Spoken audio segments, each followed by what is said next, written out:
Hello, I'm Severin Suzuki, speaking for ECHO, the Environmental Children's Organization. We're a group of 12 and 13-year-olds trying to make a difference. Vanessa Suddy, Morgan Geisler, Michelle Quigg, and me. We've raised all the money to come here ourselves, to come 5,000 miles to tell you adults you must change your ways. Coming up here today, I have no hidden agenda. I am fighting for my future. Losing my future is not like losing an election or a few points on the stock market. I am here to speak for all generations to come. I am here to speak on behalf of the starving children around the world whose cries go unheard. I am here to speak for the countless animals dying across this planet because they have nowhere left to go. I am afraid to go out in the sun now because of the holes in our ozone.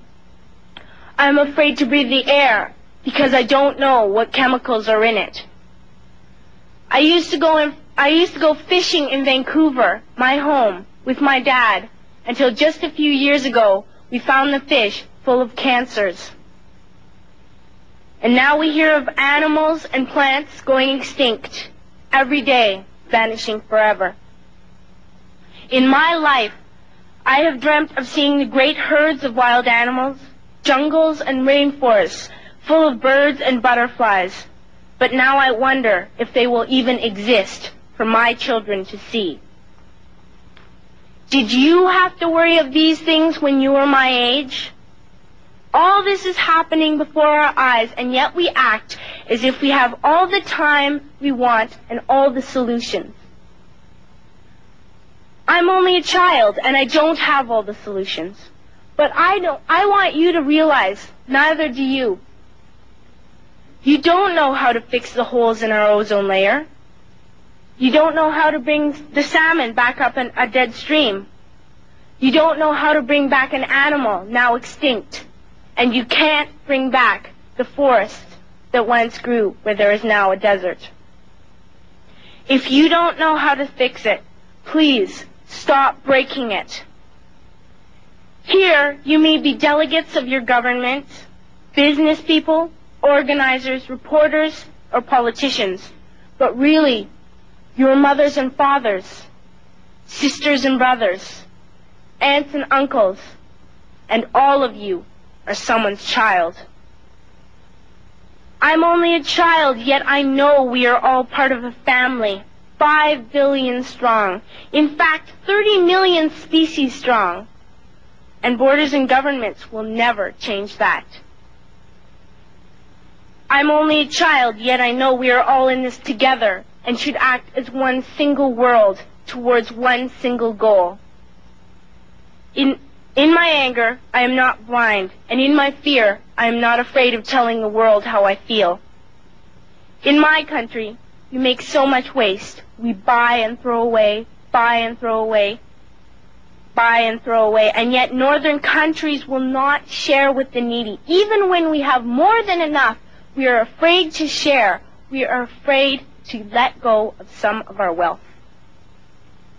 In Canada, we live the privileged life, with plenty of food, water, and shelter.